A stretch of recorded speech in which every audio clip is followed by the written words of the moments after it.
Sanga e Guarijico Pañora, bienvenidos a Rimari. Qué gusto poder compartir con ustedes nuevas expresiones cotidianas en CAPD desde territorio épera.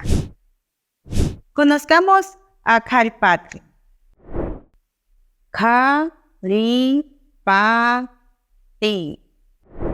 ¿Qué significa ayuda, auxilio? Lo usamos cuando estamos en peligro o en dificultades. Por ejemplo, me encuentro en la playa y veo a una persona que se está ahogando. Para pedir ayuda, digo Caripati, auxilio, ayuda. Otra expresión es mia ihae. Mia ihae. ¿Qué significa no te creo, no lo puedo creer? Se usa cuando alguien nos dice algo increíble o incluso imposible.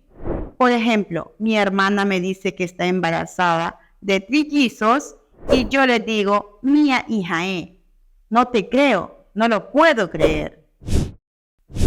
Vamos a seguir practicando estas expresiones que aprendimos en Rimari. No olviden seguirnos en nuestras redes sociales. Valoremos nuestra cultura e idioma ancestral, así lo mantenemos vivo.